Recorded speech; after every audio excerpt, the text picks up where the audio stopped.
Warm good evening to all. It's my pleasant task to welcome you all.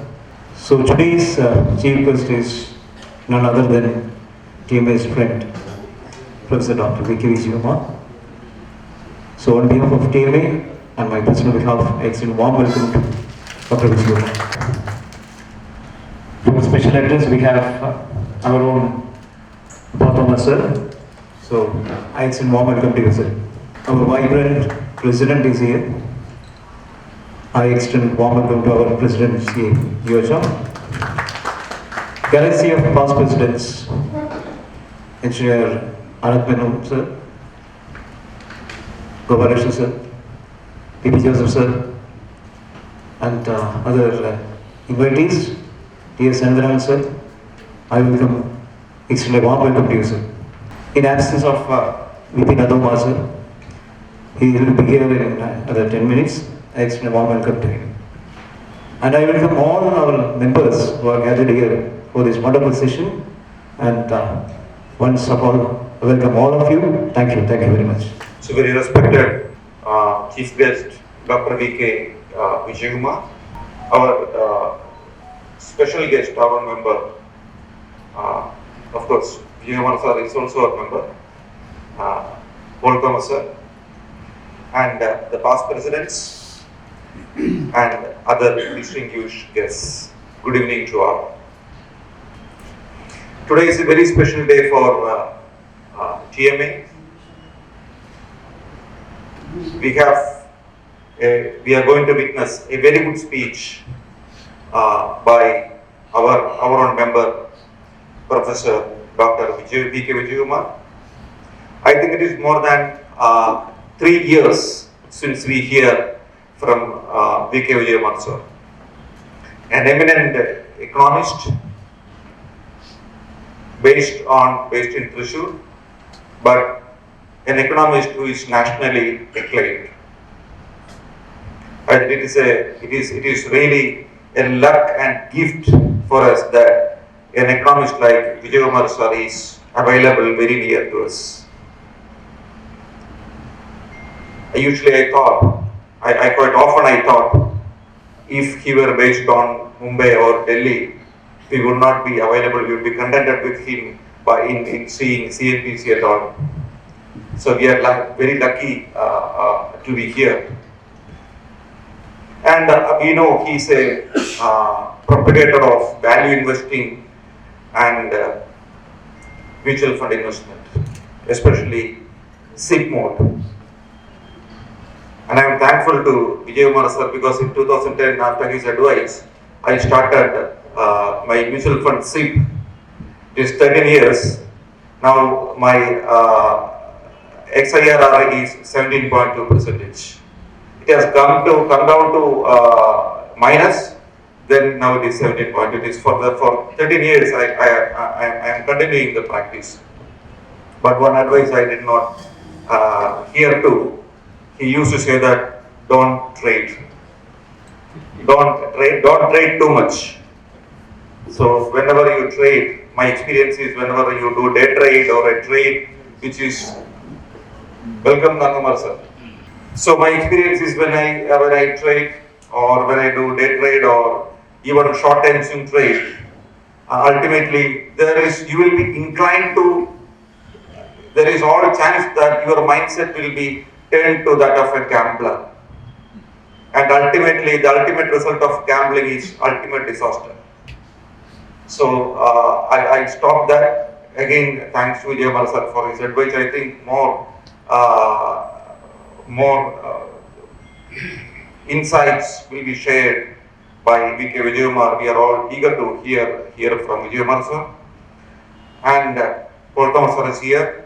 We know the gain, so the pain and the effort which is behind a successful IPO, and it is subscribed 77 times.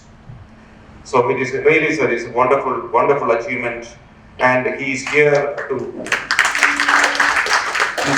share his success story and the story behind the efforts and all behind the IPO initiatives. and he is our immediate past president, and he has, in fact, he has changed the method of functioning of TMA. His mantra was giving back to the society. I usually wonder that I heard only one bank, which is People Bank of China. I think ISAF Bank should be renamed. Instead of Joy of Banking, something like People's Bank should be there. Why I'm telling is but my striking point about ISAF is the commitment of the employees. My father-in-law, whenever he gets some money, my father-in-law never believe in stock market or mutual fund. So he believes in deposits. So whenever he tell, sir, Gio, what should I do? Then I told that you put in mutual fund or some good stocks. No. He will give to Mr. John of ISAF.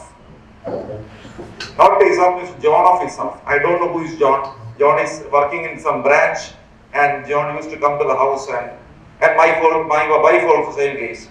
And women, especially women, and my wife is not an exception, never believes in stock market or mutual fund, only deposits. So when some money is there, she used to say that she will become a Durga when he hear about stock market. So what happened is he will give the Sarida of ISAF Bank. Not ISAF Bank, Sarida of ISAF Bank or John of ISAF Bank.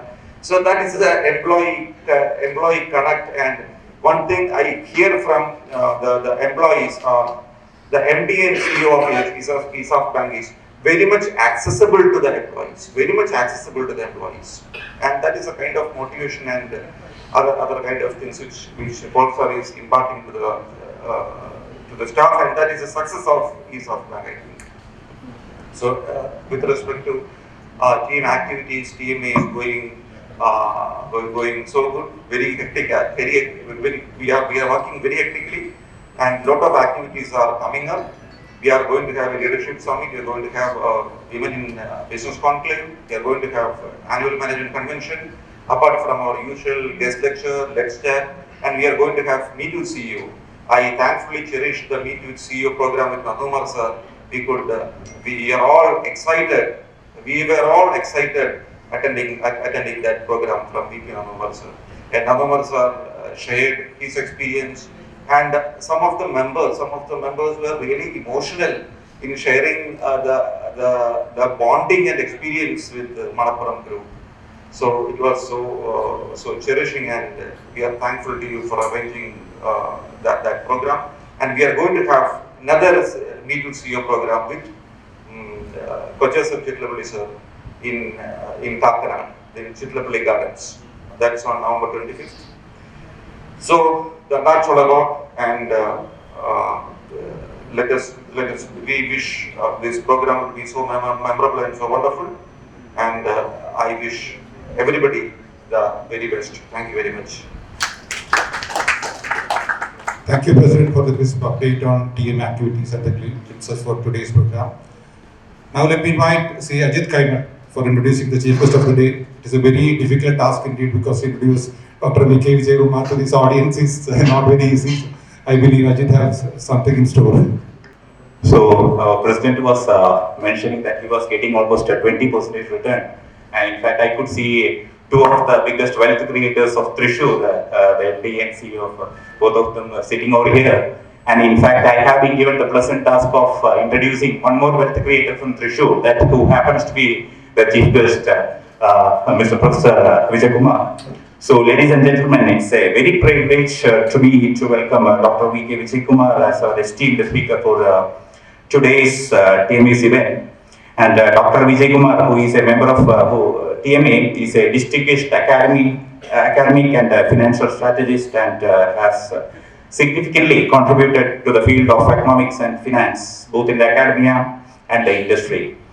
Now, he was the former professor and head of Department of Economics at Sri Krishna College, Kerala, and he has an impressive record of presenting 76 papers at the national seminars and 12 papers at the international event.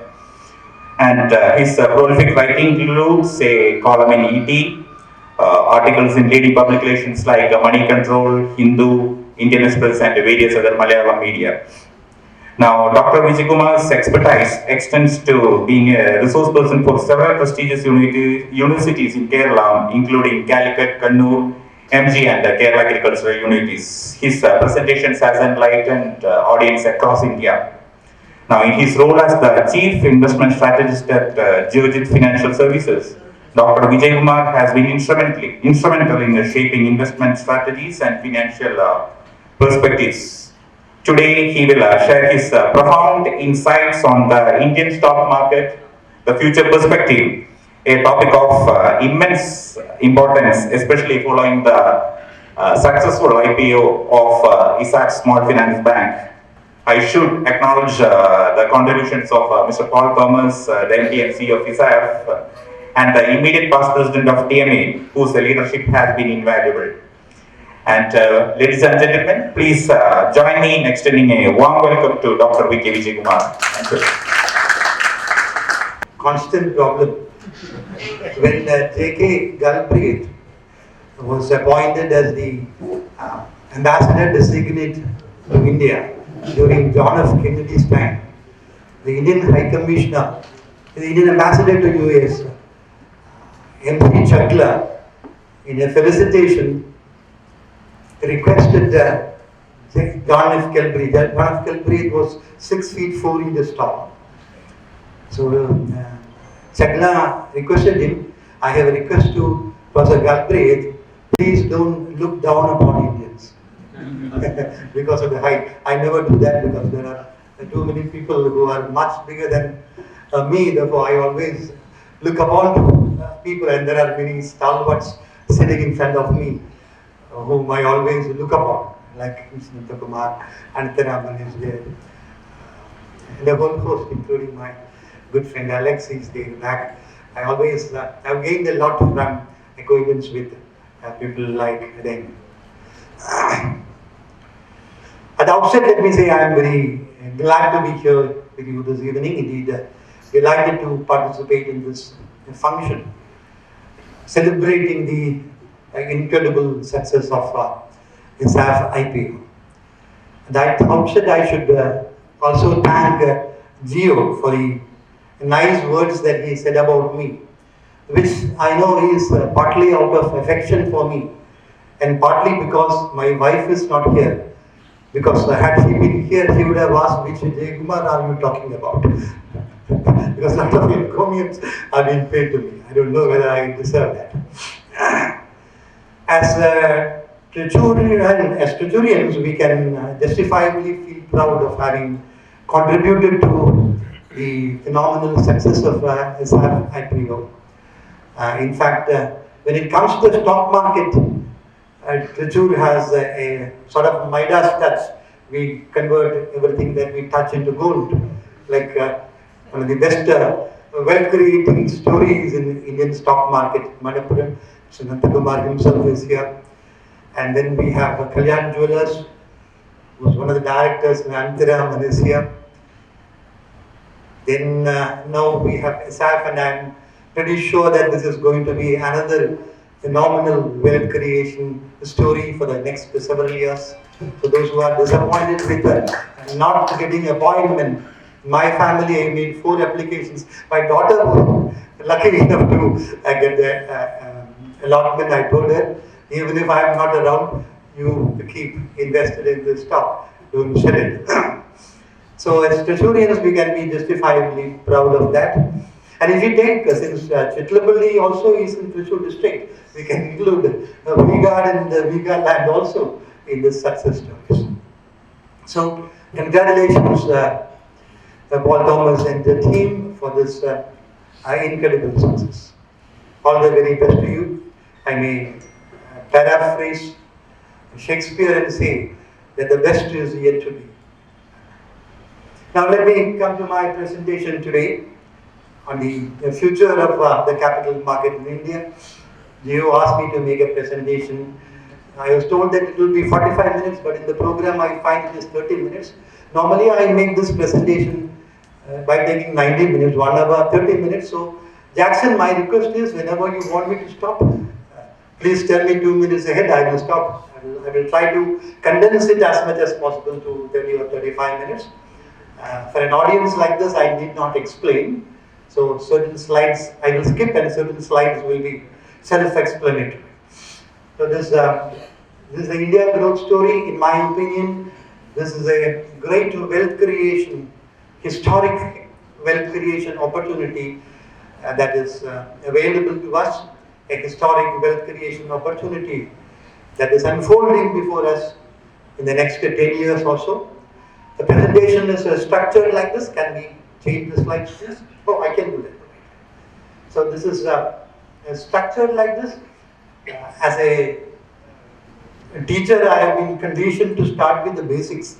Therefore, I will start with the basics of savings, investment, and wealth by skipping the elementary things. Then I will take you to GDP growth, corporate earnings, and wealth creation, the connect between these. Then I will come to the most important aspect of diversification of investment. Then we will move on to the dominant trends of the Indian capital market now. Then we will spend some time on the rising India. And finally, I will conclude with the emerging wealth creating opportunity, emerging wealth creation opportunity. Savings and investment normally, as I said, I start with the basics, but for an audience like this, I need not go into that. But I will distinguish between income and wealth. Because even I've learned from my experience that even a very literate, financially literate audience does not know that very crucial distinction between earning income and generating wealth. All people earn income, whatever the job might be. You may be an agricultural laborer in the paddy field in Thrissur, or a teacher in school, or a banker, or an insurance person, or a cardiologist, whatever you are, you work and earn your income. That's why we say in finance, income is earned. Wealth is not earned, wealth is created. This is the big difference between income and wealth. Wealth is created. And what is wealth? There was a time when cattle was wealth. The word pecuniary in English comes from the Latin word picus. In Latin, picus means wealth. Therefore, there was a time when cattle was wealth. Land did not have any value at all because land was available in abundance. But with industrialization and later urbanization, land became a very favored asset class. Gold also did not have any value for centuries together. That might be a new piece of information to many. Gold actually started moving up, exploding in value after President Nixon withdrew from the obligation to convert dollar into gold. I think it was in 1971. So now wealth, what is wealth now? The richest man in the world, who is that? That's Elon Musk.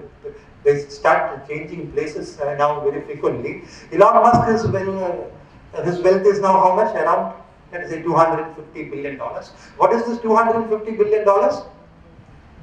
This $250 billion is the value of the Tesla shares that he owns. When we talk about very rich people in Kerala, we talk about mainly starting from Yusuf Ali, but very few people, when I address students in the Management Institute, I have been surprised that none of them mentioned the name of Senapati Chris Gopalakrishnan. Chris Gopalakrishnan is now worth around 26,000 crores. I'm sure Gopalakrishnan may not be having as much gold ornaments as we are having in our family. Some of us may be having in this family. He's a very simple person from a very middle class family, right? And I'm sure he may not be having as much land or investment in property as many of us have. Not us. And us does not mean include me, but many of my friends here.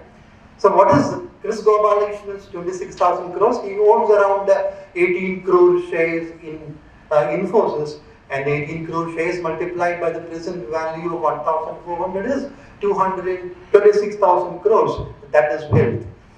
So wealth is created through smart investment. I just wanted to emphasize this point, and that's why we mentioned we have to remember that.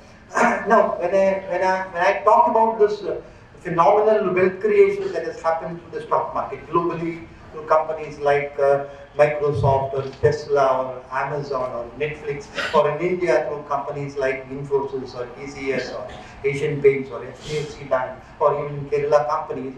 We have to remember this very important thing.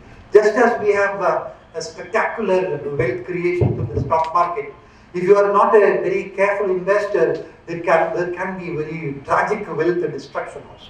So instead of applying for 100 shares of Infosys or investing in 100 shares of Infosys in 1993, which is now valued at around 15 crores of rupees, suppose you chose to invest in some other stocks which were favorite in our investors club during that point of time, you would have lost 99%, right?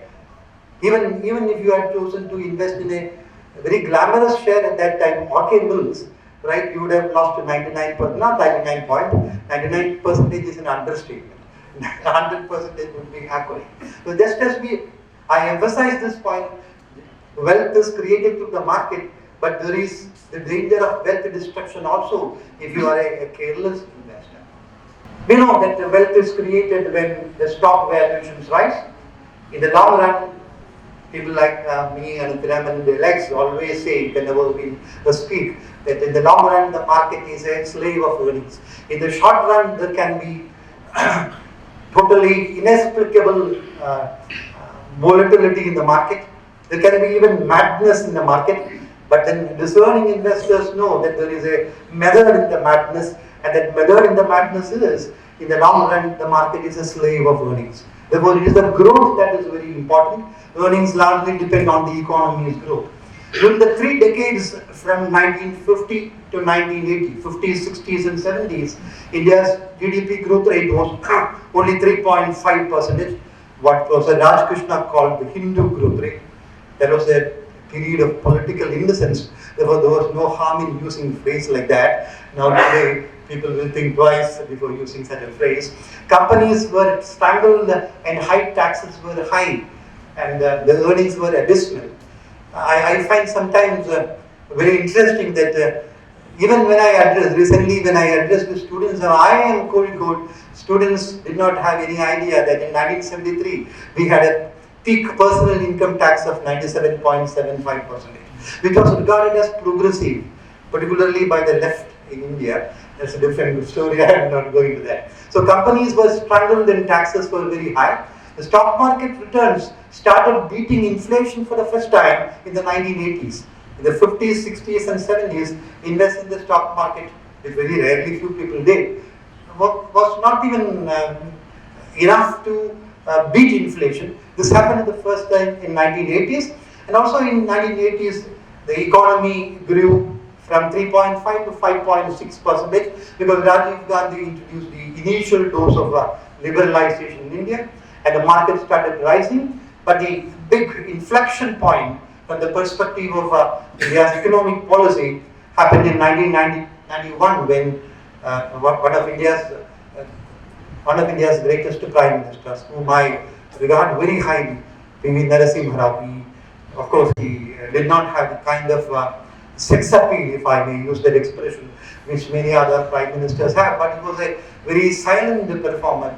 And when I'm sure that the economic history of India is written, some let us say 10 years from now, 9 years from now, when India becomes an $8 trillion economy, there will be at least one chapter devoted to P.V. Narasimha Rao, whereas many other great leaders will not have a place even in the footnotes of India's economic history, because there is a kind of profound changes that Narasimha Rao unleashed. Now India, as we know, is the fastest growing large economy in the world, and there is an explosive growth in corporate earnings. This explosive growth in corporate earnings is important. I will come to that towards the end of my presentation. Now, a fundamental principle of investment is don't put all your eggs in one basket. Diversify investment across asset classes like equity, debt, gold, real estate, PF, etc.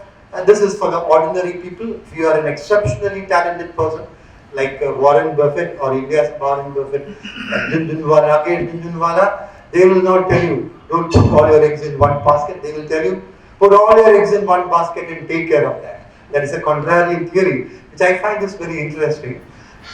So these are things which all of us know. I am not explaining this in detail. Now, very important, I included this in my presentations for investors because after a presentation in Trivandrum, which was attended by some senior bureaucrats in Kerala government services, including 3 IAS officers, one person after that presentation came to me, the IAS officer came to me and told me, Vijayakuamr, you should include this particular point that you explained as a slide because that is very significant. Therefore, after that, I included that also. Now, most people invest their money in bank deposits. That is the traditional investment in India. As Geo said, his father or father-in-law was invested only in bank deposits. They were not aware of the new asset class because gold equity was regarded as very, very risky. Mainly because of ignorance of the people. But then fortunately now things are changing and youngsters are now more fond of equity, mutual funds, and this change is very, very important. When you are putting money in bank deposit, you are lending money to the bank. The bank gives you 8% interest. The bank lends it, let us say, 12% interest. 4% is what we call the NIM or net interest margin of the bank. When the bank does well, you will not benefit out of that. For that, you have to buy the shares of the bank. So when you are lending money to the bank, you are depositing money to the bank. In the bank, you are lending money to the bank. When you put money in small savings, public provident fund or national savings certificates or whatever, you are lending money to the government. And we know from our own experience that the government is not a very good institution in spending money. Government is, I would say, a classic example of how not to spend money, and Kerala government will be a very good example of that, how not to spend money. You don't spend money productively, money is spent very unproductively, and that's why we'll get only a guaranteed return from that. Gold has scarcity value, we know gold has scarcity value, and also it is a safe haven against uncertainties. Safe haven during times of uncertainties, so that scarcity value is there. But when you are buying equity, when you are buying a stock, you are buying ownership in the company. So when you buy a stock, you become the owner, and when the company does well, naturally you also benefit out of that. So this is the important democratic dimension, if I would say so, of the capital market. Even though the left always criticize the capital market as a symbol of capitalism, I would always say that the stock market is a democratic institution that enables ordinary people to participate in the wealth creation that happens to the stock market. An ordinary person, people working in self-help group, who do not know anything about investment, they can invest through the mutual funds by paying a small amount of, investing a small amount of, that is even 500 rupees every month.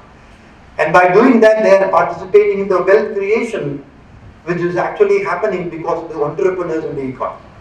I am not an entrepreneur. I have been an academic, even now in Geojit, I am doing an academic job. But then, when entrepreneurs like Vijayakuamr and Paul Thomas create wealth through their enterprise, an academic like me, who does not have enterprise in me, benefit out of that. So I would also take this opportunity to make a request to Mr. Paul Thomas that you can even think of making your own ordinary ladies who are your clients in the self-help group who do not know anything about the market, how to make them invest a small amount of money out of their savings through the mutual fund systematic investment plan route, so that they also will participate in the inevitable prosperity of India. That is something you can think about. So when the company grows, wealth is created and the risk is the company's performance. Now coming to the stock market, this is something which most of you will be knowing, though I am not explaining that. Sensex was 100 in 1979, now around 66,000. So it has multiplied 660 times in 43 years, yielding a CAGR of 15%.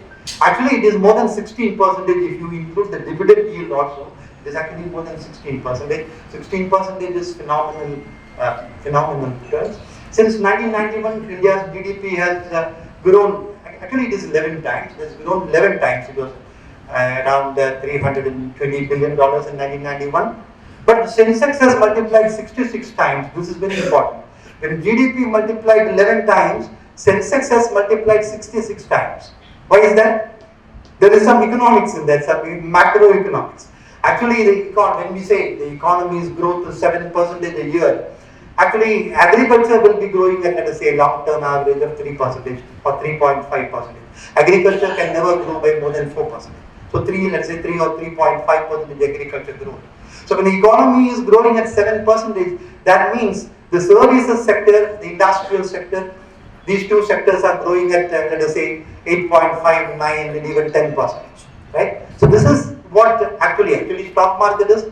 The stocks that are listed in the market are stocks that represent the companies in industry and services, not in agriculture. In agriculture, we have only companies which can be counted on your fingertips, like some tractor companies or fertilizer companies, not the big companies of India.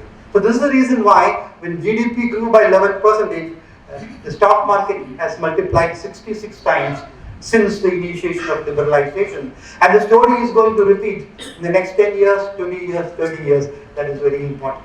Now, very important, I thought I will spend 1 minute on this because even experts, very highly educated people, do not know the significance of, they know the power of compounding, but the significance of the power of compounding. I will tell you why. Let me explain this with the help of an example. You know the power of compounding. I'm sure all of you would have heard the famous saying of Albert Einstein that the power of compounding is the eighth wonder of the world. We are familiar with that. But just try to give me an answer for this. 1,000 rupees invested every month for 30 years, that is 360 months, it will grow to 10 lakhs after 30 years. The return is 6%. It would have grown to 22 lakhs if the return is 10%. What will be the redemption value if the return is 15%? We know the difference between 10% and 15% is 50%. But what will be the value here? What will be the value here? The return is 15%. What will be the value here? Any guess? Any guess? If you are not familiar with the numbers, you will be surprised. Yes? 40? 45? 44? Well, I am not testing your patience. It is 79 lakhs. Between 79 and 80. I first asked this to my wife, who is a professor of mathematics, rank holder in BSc and MSc. Right? I asked her, she is very good in maths. She said, it will be very good. First, a very evasive answer. Then said, yes, very good. But how much it will be? It can be around 65 plus, right? So even a brilliant person in mathematics could not say 79. So this is the power of compounding, and this is why the stock market creates 15% CAGR for a couple of decades can create phenomenal wealth, and this is something which very few people will understand. Now look at the comparative performance of various asset classes over different time periods. We know stock market is very volatile. Returns can be highly disappointing sometimes. But if you have a longer time horizon, 3 years, I would say 4 years and above. Because even sometimes 3 years will not be sufficient. In April 2020, Anthraman will be interested in this, you would have already come across that. In April 2020, 3-year SIPs were running negative. 3-year SIPs. So that happens because in March 2020, we had a massive crash in the market triggered by a once in a century epidemic. That happens. So if you have a time horizon of 3 years and above, look at which asset class. I have taken census here, not Nifty, because Nifty was not there more than 30 years ago. That's why census was taken. Look at this. Which asset class has beaten inflation consistently? Even better gold. Gold is the second best performer. There's even better gold over these other asset classes I am not explaining at all. So the point is, you need a time horizon of minimum 4 years and above. If you invest 1 lakh now, and after 6 months, perhaps it may be 1 lakh, or it can be even 90,000. that also is possible. But if you have a longer time horizon, inevitably this is what happens. History is the best teacher. Now, there is a big explosive growth happening in retail investors now. Retail investors participating in the stock market is financial inclusion, that is very good. They have to be a little bit careful about trading. This is one message that I always give: invest, don't trade, don't speculate. Once in a while, you can have some trading. You can do that occasionally, but if you become a habitual gambler in the market, it can be very, very dangerous. Particularly for youngsters, I have been doing a lot of videos advising youngsters, because the combination of greed plus financial ignorance can be a fatal cocktail. Therefore, people have to be very concerned about that. This is the kind of growth that has happened in the DMAT accounts, something unprecedented. Spurt in the AUM of the mutual fund industry, more than 5-fold increase in 10 years, from 7.93 to 46.7 trillion. That was last month. Monthly SIPs crossed 16,000. I'm sure the next month it will be crossing 17,000. Emergence of retail investors is a structural shift. Ever since the FPIs were allowed to invest in India in 1992, FPIs were, we call them spark money. Whenever FPI sold, the markets corrected would be a mild word, markets even crashed. But now they are not calling the shots. Retail investors, DIIs, retail investors directly as well as through institutions. Now, for example, FIIs sold 1,45,660 crores in 22 and this in 21 and 22. This did not create any impact in the market. Market was resilient. Even during the last 3 months, August, September, October, and the first 10 days of November, foreign portfolio investors were selling stocks almost on a sustained manner, but the market has not been impacted. Of course, there has been some short-term volatility. So DIIs, HNIs, and retail investors are now the dominant players in the market, right? So not the foreign portfolio investors. And that is why foreign portfolio investors themselves are a little bit reluctant even to sell when the valuations in India are high, because when they sell, after some time they will have to come back and buy the same stocks which they have been selling, right? That's a very important thing. I just invite your attention to this very important paragraph from The Economist magazine. Economist has been a consistent critic of India for India's socialist policies, for planning public sector dominated policies, and they started appreciating India from 1991 onwards. But even in 1991, after that, they have been criticizing that your reforms are not bold enough. But now in 2022, this is what they wrote: a novel confluence of forces stand to transform the Indian economy over the next decade, improving the lives of 1.4 billion people and transforming the balance of power in Asia. As the country emerges from the pandemic, however, a new pattern is visible. It is unlike anything you have seen before. These changes explain why India is slated to be the fastest growing big economy in the world in 2022 and has a chance of holding on that title for years. This is from The Economist, who has been a critic of India, and what they said is happening now in India. And I don't have time to explain this in detail. For an audience like this, detailed explanation is not required. These are the major reforms transforming India. I've taken this from Saurabh Mukherjee's. I have to be grateful for the source. This is not from my research. This is from Saurabh Mukherjee. The change is physical infrastructure in India. You know what is happening with the construction of national highways, freight and industrial corridors, the internet, and the outcome is a better networked economy. Then we had the taxation reforms starting with 2017 GST actually. The cut in corporate tax, which was unthinkable in socialist India, but that was done. Then the outcome is formalization of the economy and tax buoyancy. The banking reforms, particularly asset quality review of 2015. Some of you bankers here might be knowing that in the year Financial year 2018, public sector banks in India incurred a loss of how much? 87,000 crores. 87,000 crores was the losses incurred by public sector banks in financial year 18. Last year, State Bank of India alone made profit of more than 50,000 crores. Alright? So it's a big change. I would credit Vijayakuamr Rajan for the asset quality review that he did in 2015-16 and the insolvency bankruptcy code, cleanup of the banking system, the India stack, the JAM Trinity, Jandan Aadhaar Mobile, UPI, ONDC, Open Network for Digital Commerce is transforming the MSMEs now, digitalized India. And last year, the number of digital transactions in India was 89 million.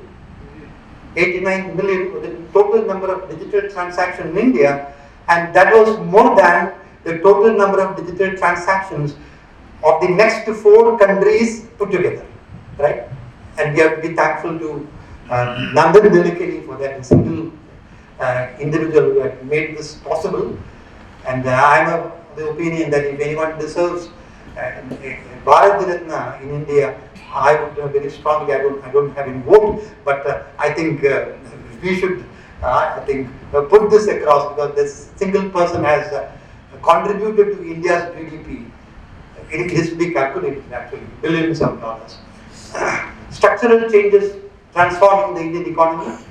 You can just read that. Jackson, how much time do I have?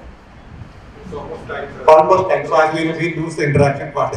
Yeah, okay. So the next, I will conclude in the next 3 minutes because the time management is important and TMA will start and end in time. Therefore, I am not going into these details. I'll just skip this. This is the world economic growth outlook and see what is happening, what economists said is happening, the growth rate. This is actually IMF's calendar year, India's financial year. So in financial year, it's actually 9.1. And this year we will be easily doing 6.1%. Look at this, and also China is slowing down. China will be, in my opinion, growing at maximum 4% because we don't have any precedents in history where an economy can grow by more than 4% when the population is coming down, right? Therefore, 4% will be lucky for China. Now, so very quickly, a very important thing, if you take the last 20 years, India is the best performing stock market in the world in dollar terms. In dollar terms. If you take the last 20 years, the 20 years 2003 to 2007, we had an interesting bull run, the mother of all bull markets in India. And this is the returns. In MSCI India, 14.1, right? Look at the returns of other. If you take the last 15 years, of course, the US is ahead at 7.7, India is at 7.4, 10 years 9.6, 9.6. But if you take 20 years, we are number 1 in the world in dollar terms, and that is a very important message, right? These are other things, very interesting. I don't have time, therefore I am not going to this PLI scheme. 80 billion deal by Air India, and also Indigo. That was the headline news in the world, the financial press. Commentary by President Biden and President Macron, because US and France stood to gain from that. So these are the big changes that are happening. Startup ecosystem is on fire. India's export smartphone exports will be crossing, growing at more than 35%. Exports will be more than it was around $11 billion last year. These are very interesting things. I don't have time. I am not going to that. Just one last 2 slides. This is something very important, right? It took 60 years to touch $1 trillion economy. 60 years after independence. That was in the year 2008. The second trillion was reached in 2015. That was in 7 years. The third trillion would have come in 2021, but the COVID intervened and every economy in the world lost a couple of years. Therefore, we took 7 years instead of 6 to reach the 3 trillion mark. The 4 trillion we have not reached, unlike the message that has gone viral, all fake news is going viral. You cannot track a GDP on a daily basis like many of us believe, and therefore that story is wrong actually. We will be reaching 4 trillion by 2024. 2024 end that we will be reaching that figure. So there's a 4 trillion will be reached in how many years? 1, 2, 3. And the 5th trillion in 2 years, 6 trillion in 2 years, 7 trillion in 2 years, 8th trillion from 7 to 8 in 1 year. This is hugely important. And you don't need any magic for this. You only need to sustain the average growth rate of, let us say, 6.5% or so that we have been achieving for the last more than 30 years. Because we know the rule of 72. The rule of 72 is 72 divided by, let's say, the interest rate. We know that 72 divided by 12 equals 6. That means return from investment is 12%. You need only 6 years for doubling. This is applicable to GDP also. So if your GDP grows at 12%, I'm talking about nominal GDP here, not real GDP. So if we can achieve 7% GDP growth, which India can do under favorable circumstances, so 7% real GDP plus 5% inflation is 12% nominal GDP growth, and that can easily take us there. And that's why I repeat this point. It does not need any superhuman effort. That need not. Even political stability may not be required because big growth has happened. I'm emphasizing that point because this kind of growth, of course, political stability is important. I'm not reducing the significance of that, but then the growth momentum that we have in the economy and India, the drivers of India's growth. Prime Minister normally, whenever he speaks about the 4 Ds that are driving India's growth: democracy, demography, digitalization, and domestic consumption. Right? Domestic consumption is actually contributing to our growth. That's why even when the global growth is tepid this year, our growth is 6.5%. And if you look at the stock market, you will understand that because this growth is happening to a large extent in sectors which are driven by domestic consumption. And if you contrast India's market cap, a very interesting piece of data, in case you have not come across, the market capitalization of Pakistan Stock Exchange, the market value of all the companies in Pakistan put together is around 28 billion, whereas TCS has a market cap of 150 billion. Right? So that means single company TCS, I'm not bringing in Reliance here because it can be controversial. TCS has a market cap which is 6 times the market cap of all companies which are listed in the Pakistan Stock Exchange. That is the message of the market, of the contrast between these two economies. So I thought I will share this slide with you. So this is what I have already explained. So what is the message, the final message? 1 minute, Jackson, 1 minute. The message is, when India becomes an $8 trillion economy, by, let us say, 2032, that is very much doable. $8 trillion economy. Now people are projecting a $35 trillion economy by 2047. I don't look too much at that because I will not be around at that point of time. I am more focused on what is likely to happen in the next 10 years. So when India becomes a $5 trillion economy, $8 trillion economy by 2032, with a market cap of 10 trillion, that is possible because we have large number of digital companies which are growing very fast. And the $10 trillion market cap is very much achievable by 2032. And when that happens, the message, what is the message? The message is the wealth creation that is going to happen to the stock market in India in the next 9 to 10 years would be 3 times the wealth creation that has already happened in the stock market all these years. This is something very, very important. That's why I say this is a historic opportunity. A great opportunity. Warren Buffett was once interviewed by Mario Bartiromo, the CNBC smart lady, in 2008, and she asked him, Mr. Buffett, are there any factors which contribute to your success, which we do not know? Many books have been written about you, biographies have been written about you, your investment strategies are taught in universities, but are there any factor which has contributed to your success which is not in the public domain? And Warren Buffett famously replied, yes, there are 2 factors. Number 1, I was born in USA, not in Somalia or Bangladesh. Second, I was born at that particular point of time.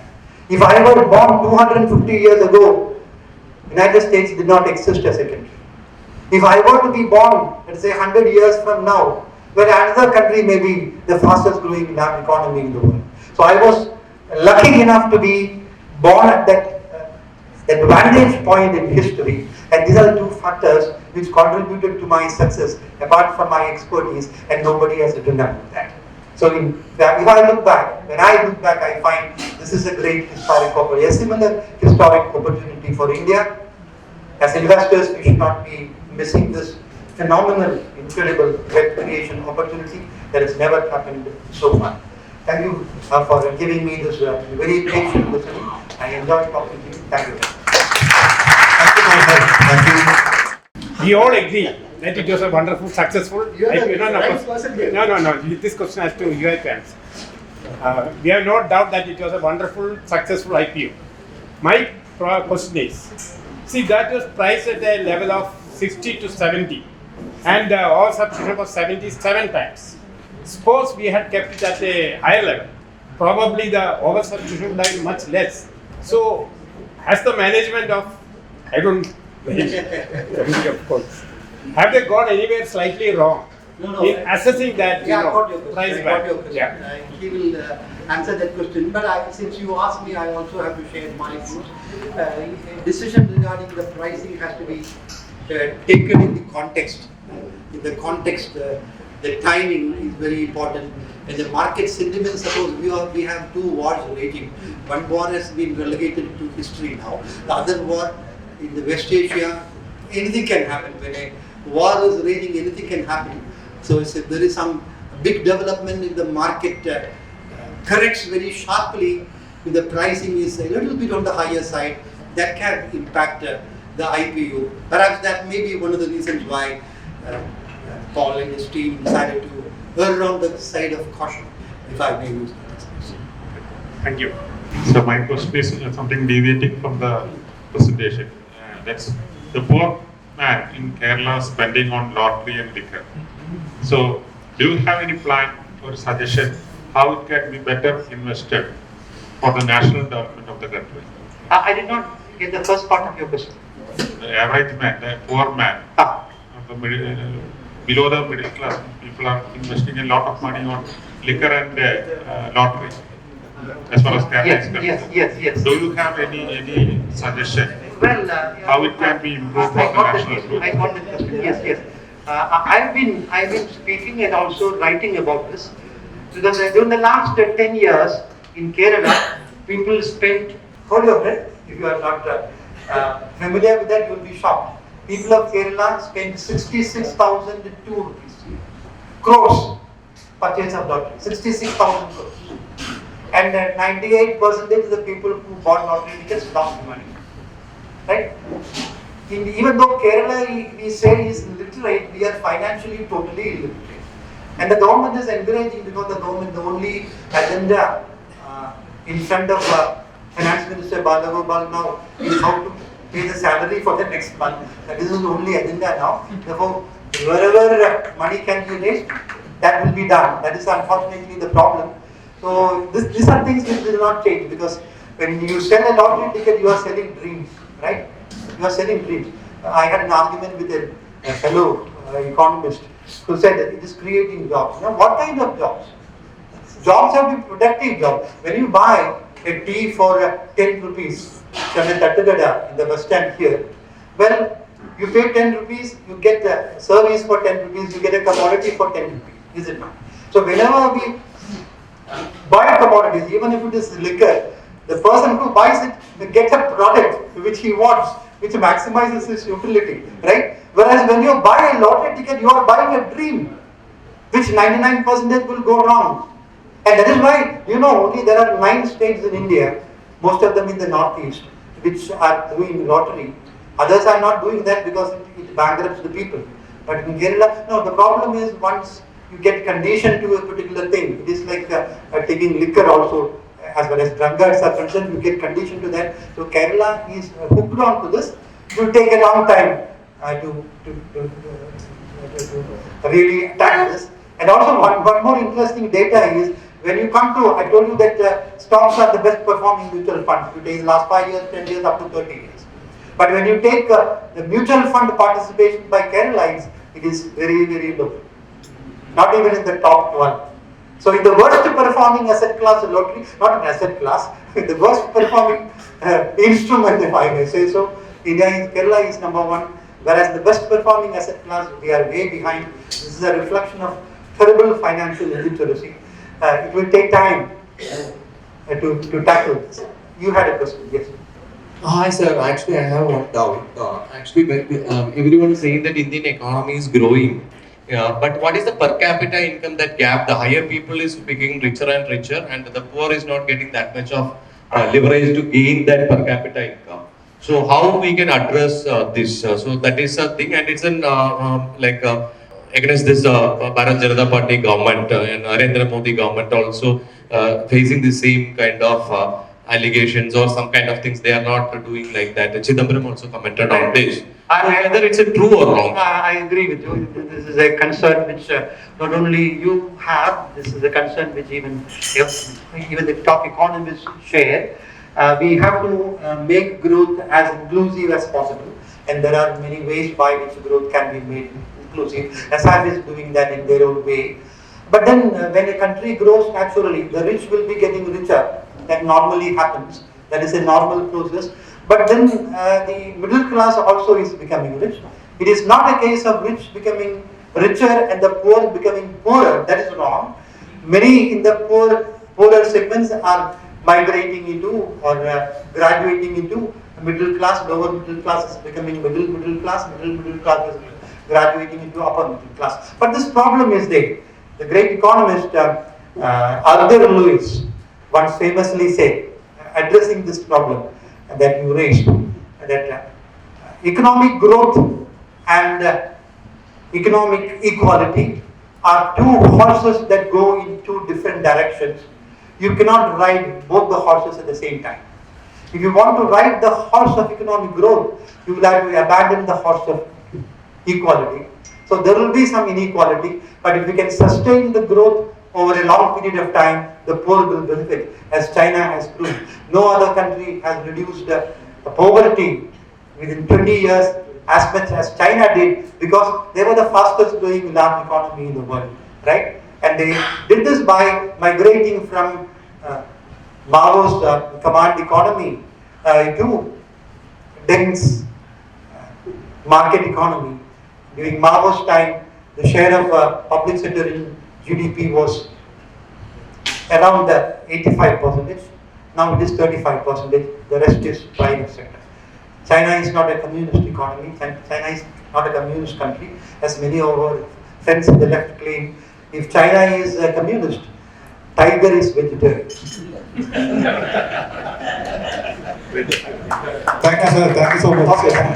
Good evening, President Vijayakuamr sir, Nandoma sir, and Ram sir, and all the past presidents of TMA, executive committee members of TMA and members. Yes, and this is, I just wanted to meet you all and say thank you. So that was my intention. So Geo President made it as a knowledge sharing session. Thank you, Vijayakuamr sir, for endorsing the power of Indian stock market. Definitely, it was a very informative session. So we have been trying for this IPO for the last 3 years. This was a regulatory requirement for it's a licensing condition. Once we cross 500 crore net worth, the bank has to list its shares. That was the condition. So our timeline was July 2021. So we started the work in 2019 itself and filed the application 2020 January. We filed SEBI. We got the approval, SEBI approval on March 28th. And we know that what happened in 24th March, the lockdown came. And we were operating, majority of our assets were in an unsecured microfinance sector. and we have to support the clients to come back.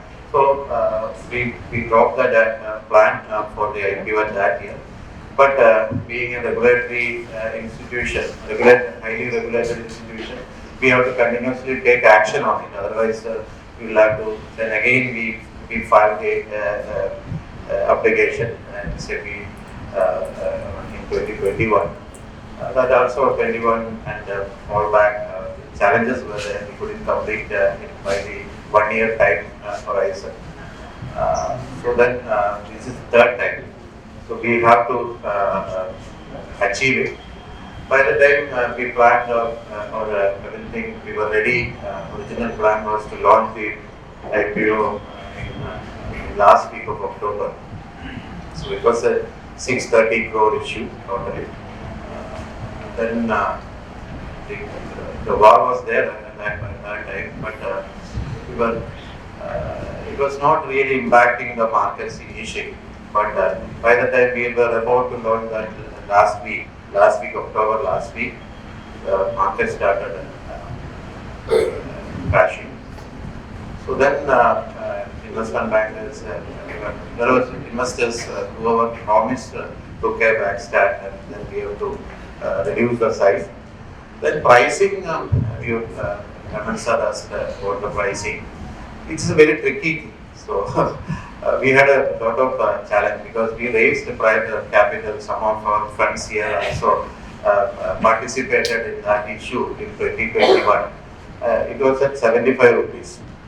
So in 2022, when I met the investors, we gave a price 80, 85.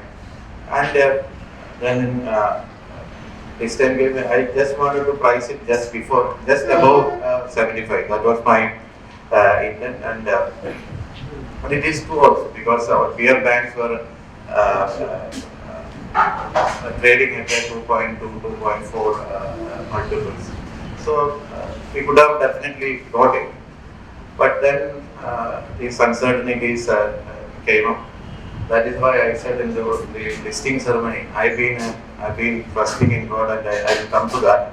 So I shared in BSc, in my speech I said, those people are even if atheist people also, if people who don't believe in God also, once you are getting into active in stock markets, you will start believing God. That was my statement.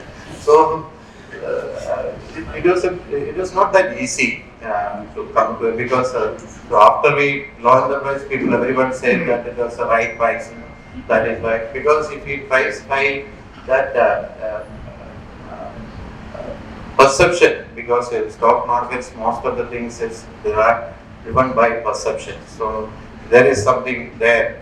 The investors have to feel that yes, if we invest, there is a listing gain, definitely will be there. So the grey market will decide the listing price. All those things are there. So that is why. So I think at the end of the day, it was the right price, I would say. So and I thank all my existing investors who are all patient, long-term investors. So that they gave me a consent to go ahead because we had multiple timelines to achieve. So November 12th was the cut-off time to go with the June results. Otherwise, again we have to start the process again with the September results. It will take another 1 month to get there, and there is an auditor change. So there will be 3 auditors to sign the.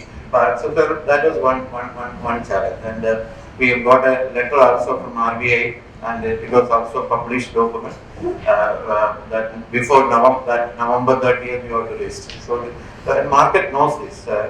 All these informations, the investors and the institutions knows this. So that is why. But end of the day, on the first day by noon, it was subscribed 1.7 times.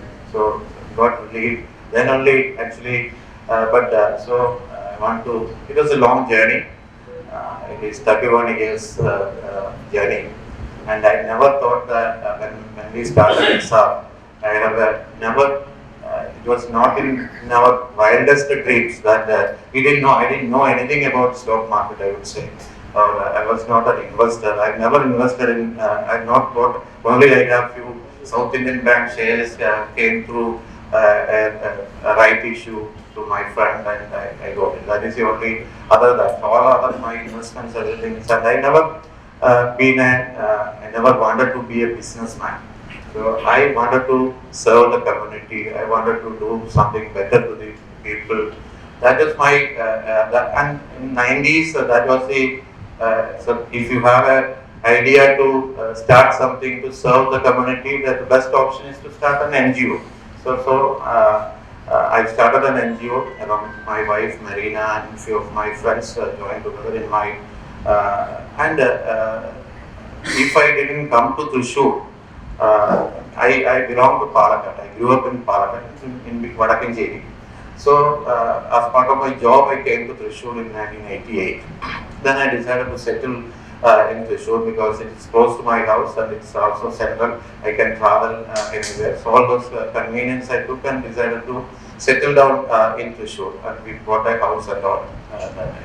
So Thrissur as really Thrissur and the people like Nandagumar are really the role models for me. So why I am sharing this also, I wanted to some of the other entrepreneurs in this group also should think about listing and going to public and all. So it was started as an NGO, and then we were promoting. I started promoting self-employment and micro enterprises. Then NGO, we normally raised money, donations. In 3 years' time, I realized that raising money and making an impact is not that possible. We can do smaller things, but I had a big dreams. I wanted to make an impact. So these micro enterprises started asking us, can you give us startup financial support? So that led me to the Grameen Bank model, Bangladesh Grameen Bank model. In 1993, I got connected with read the books written by Professor Muhammad Yunus, and initially I was not convinced. I did some pilots in Thrissur, in Panamjeri, in Kodunallur, then in Idukki, Alampi, Palakkad, different places. I did a few pilots and got convinced. And I realized that money is very powerful. Money is very powerful, and I've seen people who have seen first time 500 rupee not in their hand, and I've seen people cry. So, and all the women who taken the first loans have started doing something small, tea shop, dairy, some small activities, and they started repaying. So in 2 years running this, I got convinced that this will work in Kerala also. Then by the time another NGO, Delhi-based NGO was giving me the loans. Jackson, you just raise your thumb and I want to stop. So then I went to Bangladesh in 97. So that was a turning point. I met Professor Muhammad Yunus and spent 2 weeks there seeing their program. Finally, they offered me, they had an international replication program. So they offered me a seed capital loan at a 2% interest. I got a $40,000 loan. It took 1 year to get the RBI permission, but it was 15 lakh rupees at that time. So you can imagine how the rupee or dollar has appreciated during the period. Then this 15 lakh is nothing. So it got over. We were giving a 10% interest. 2% I got it, and 10% we were giving. So it got over in 2 years. Just 1.5 years it got over. Then I thought at that time I was working with IFCO. So I called all those women. I personally still remember. That was one turning point in our life and ISA's history. We were able to list it. So I called. It was in Methala in Kodunallur. So I called these women and told, "See, the money, whatever I got is over. So two options. I'm going to either we will close it here. I have a full-time job. I will continue with that, and we will do some small developmental activities, whatever we can do. The other option is I have to borrow money from the market, but it will be costly. I cannot lend you at 10%. I still immediately, without thinking anything, by the time these women got multiple three loans they got, and they've seen how it is helpful to them. They said, sir, ധൈര്യമായിട്ട് പോയി എവിടെന്നാ കിട്ടുന്നതെന്ന് വെച്ചാൽ പൈസ വാങ്ങിച്ചോളൂ, പലിശയല്ല ഞങ്ങളുടെ കാര്യം, ഞങ്ങൾക്ക് ഇത്ര എളുപ്പത്തിൽ കിട്ടുന്നതായിട്ടുള്ള ഈ വായ്പ, എവിടെയും ഓടി നടക്കാതെ കിട്ടുന്നതായിട്ടുള്ള വായ്പ, അത് ഞങ്ങൾക്ക് ആവശ്യം. അപ്പോൾ അവിടെ നിന്ന് I started borrowing left and right from banks, from NBFCs, wherever money is available, and I always thank these women, because if they have defaulted, I would have been in jail, because I was giving guarantees, personal guarantee. Now I am a banker, I know on the other side. Now EP sir has given me a loan. So bankers will say that, okay, you sign here with C, here sign here with. So we need money. And after, in microfinance, after some time, if you don't have money, that is the biggest risk. So I realized that if I continue to give personal guarantees, and these women, they are not defaulted, they have paid.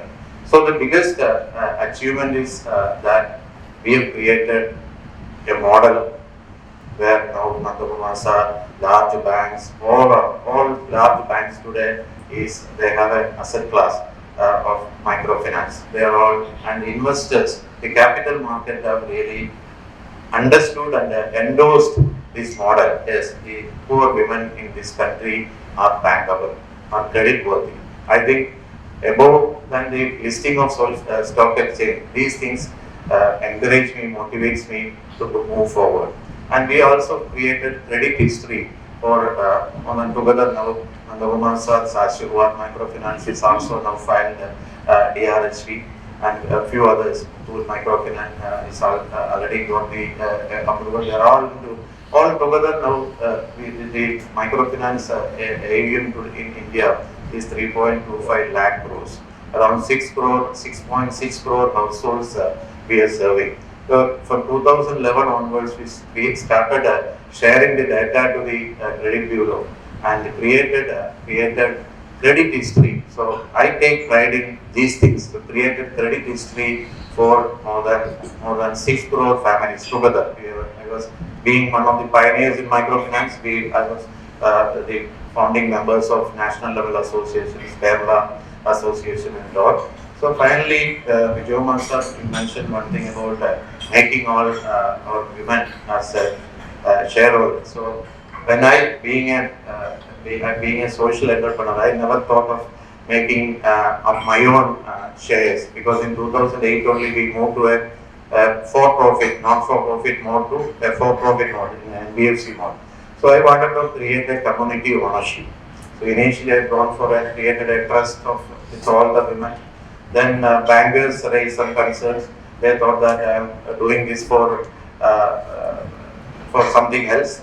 They questioned my integrity. So then being worked in a large cooperative, I became a fan of cooperative, and cooperative is one of the powerful economic organization for collective enterprises. So I promoted a multi-state cooperative credit society in 2011, and that society, when RBI gave the banking license, they said it was a condition to change the credit nature. It is an agro society now.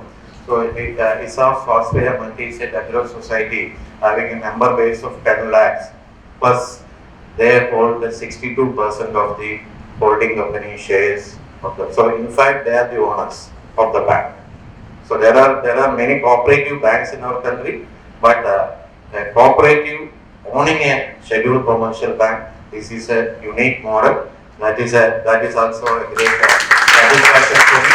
So thank you, fellow members of the TMA. I got a lot of support, encouragement from all of you.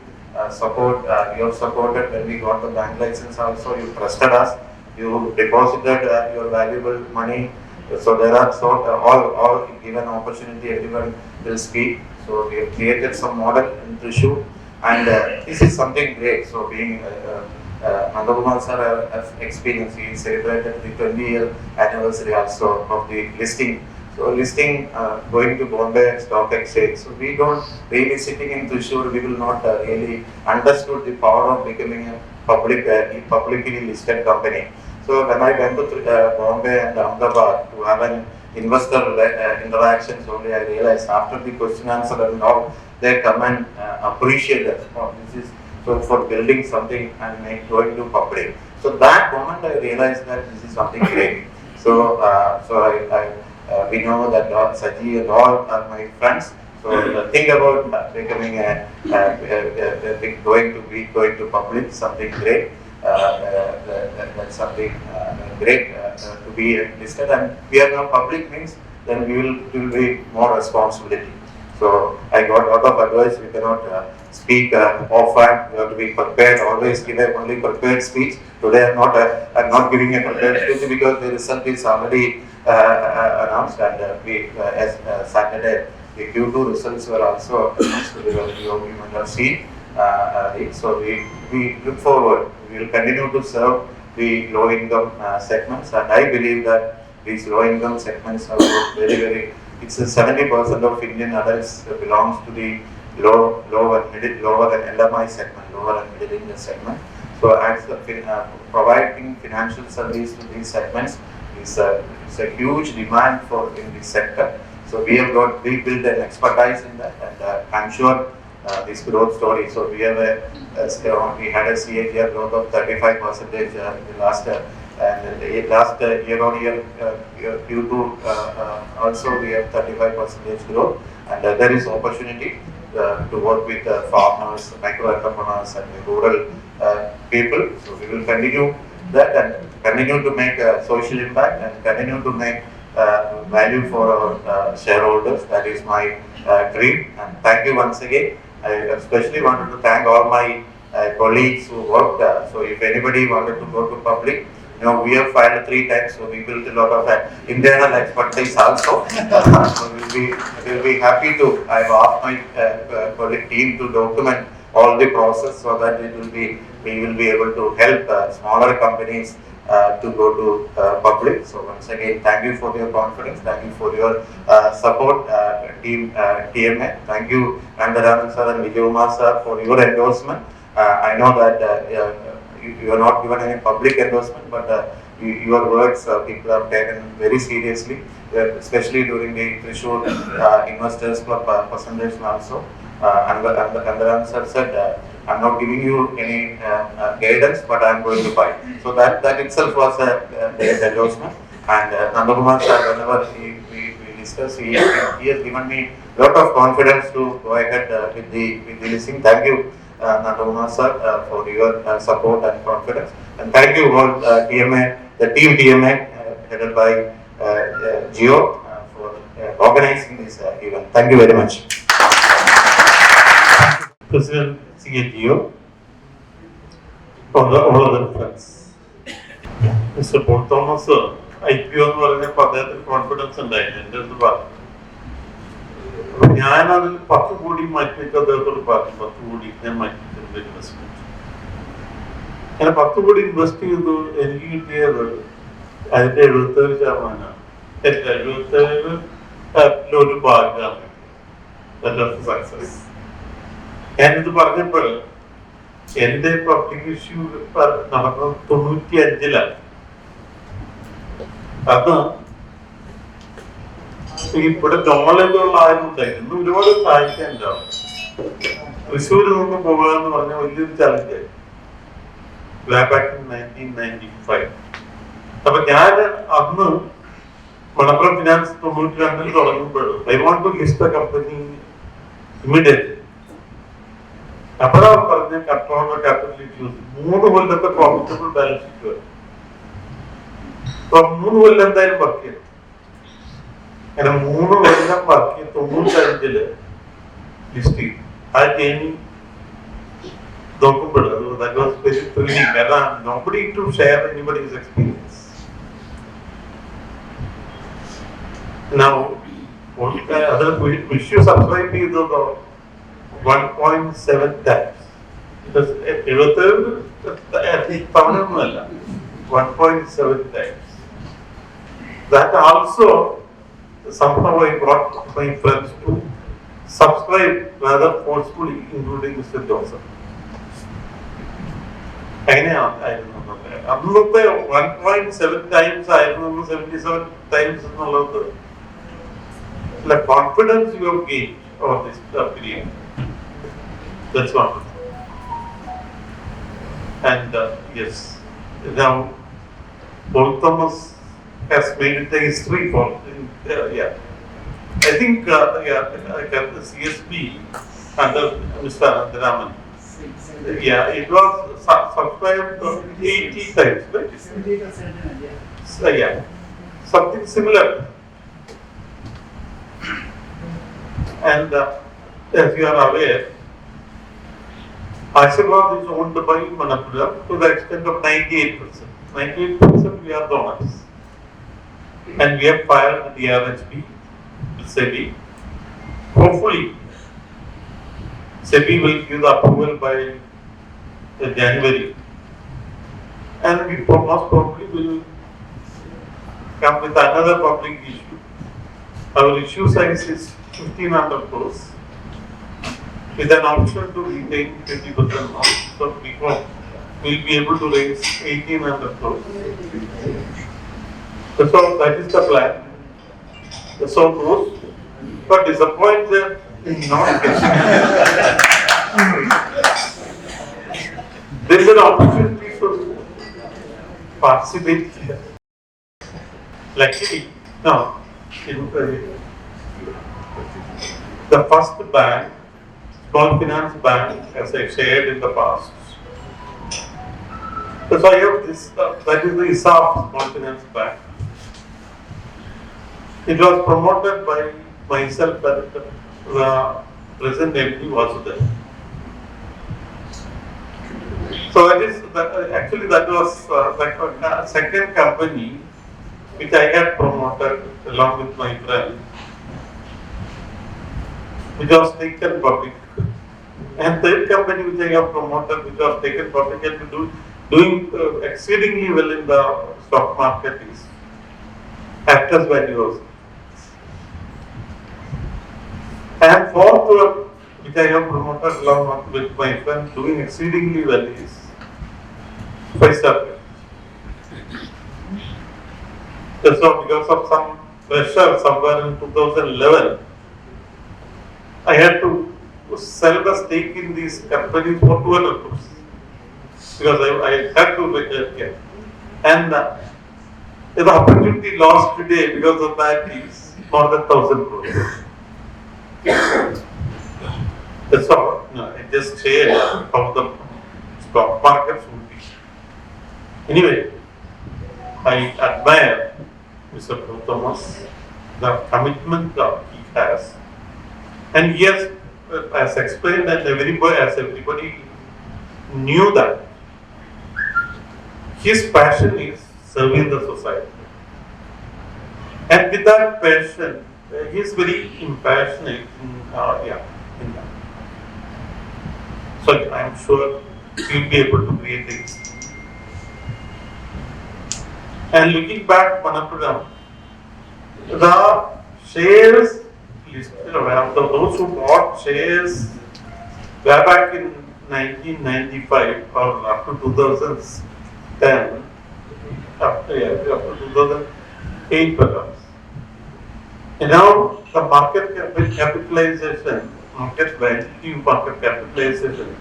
has gone up by 600 times. And as Mr. Joseph used to say, yes. Many people have become glorious, millionaires because of that, because of the market support. One share is 40 shares now. So I am sure ISAF will create that history. And I hope to create another history through Ashirwad also.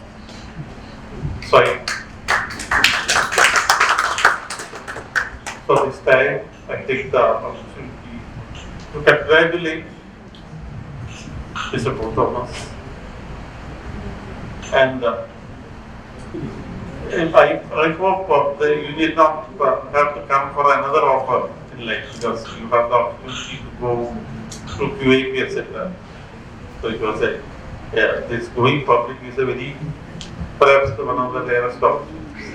And Thrissur has a very good potential. There are many entrepreneurs. So, people like the Guru, Mr. Nandana, or Mr. Bhutam said, I can help and share our experience to anybody. So, any activity which has a future, which has an earning potential, can be taken forward. And going public, we become accountable to the public. And that will help us to drive the company and also avoid committing mistakes as much as possible.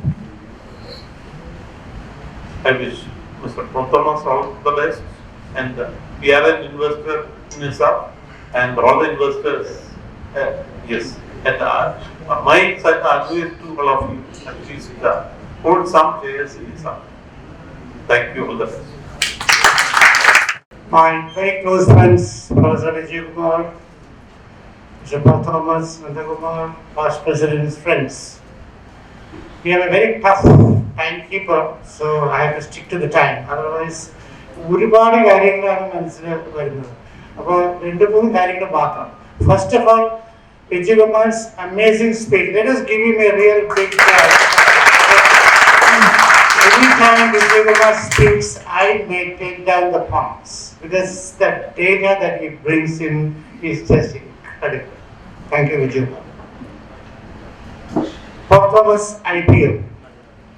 Hamlet is here, the president of the Investors Club. There was a very nice investor meet that day with amazing participation. That energy that day was so incredible. I had no doubts about the subscription. And I subscribe to him. I 83,000 share എൻ്റെ പേരിലും 15,000 share എൻ്റെ വൈഫിന്റെ പേരിൽ apply ചെയ്തു. എനിക്ക് കിട്ടിയത് 0. You didn't get one single share in both the names. Can you believe that? When you complained, I'm only happy because the issue was so successful. Because that's such an amazing thing. I can tell you, my friends, I am proud to be a Trichurian. Just think about the type of institutions Trichur has created. Ultimate thing is Nandakumar's. He has already given you the figure, otherwise I was going to give you the figure. One share in 2007. In 2007, is 40 shares today. Times 150, 600. Times 15 times 40, 600 times. What wealth creation?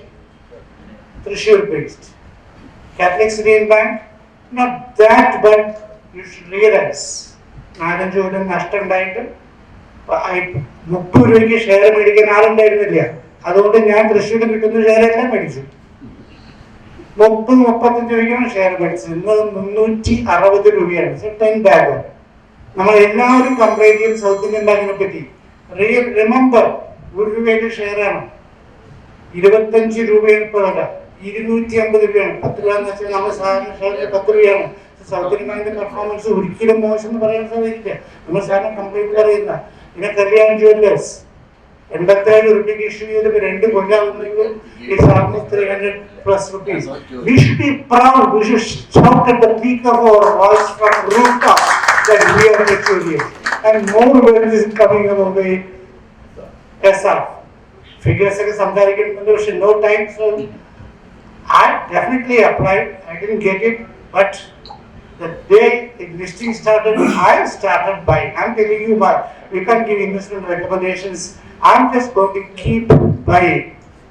So long as the share price stays in this range, I feel it is very grossly underpriced.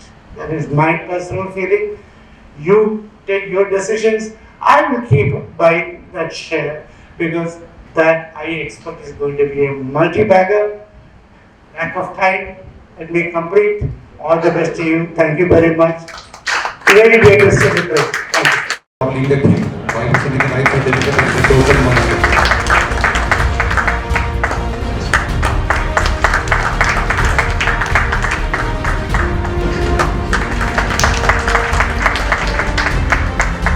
Thank you, sir.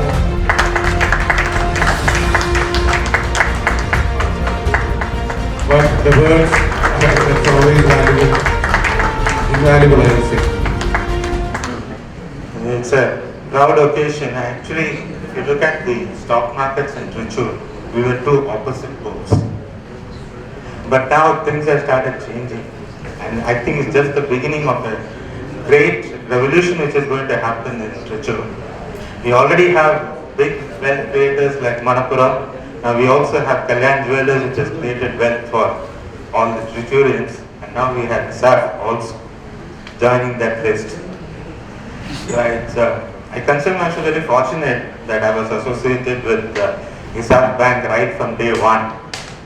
And I consider myself as one of the fathers of ISAF Bank, having nurtured it to a bank which is strong, which is based on strong ethics and professional management. There are many fathers and mothers in ISAF Bank who have nurtured it, but we have only one grandfather, and that is ISAF Paul Thomas, who was the guiding light and the driving force of ISAF. So, when you look at ISAF, I was addressing the meeting which Antram was referring to, Investors Club.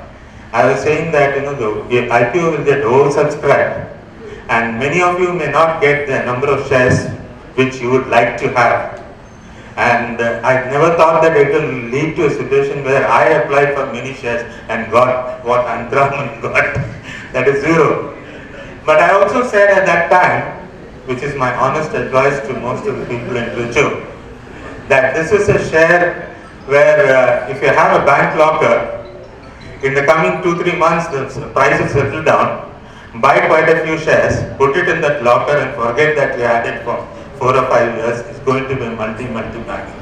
And I'm happy that I'm sure that most of you will find, because the bank is based on a strong foundation of good ethics and professional management.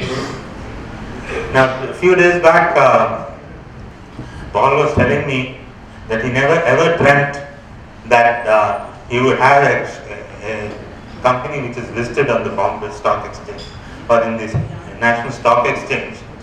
And his motto of the company is to dream bigger. Now, I am pretty certain times change very fast. It won't be many years before the ISAF Bank will be internationally listed.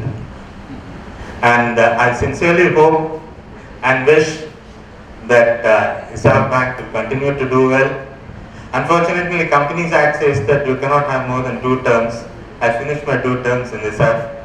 So I'll be moving on, but I always consider ISAF as my baby, and I'll be the happiest person when I'll be coming for the international listing of ISAF Bank. Thank you. Very good evening.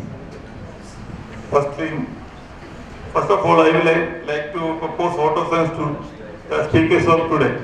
Professor B.K. Vijayakuamr, my teacher, who spoke really well about the future growth of Indian stock market and motivated us to invest in Indian growth story.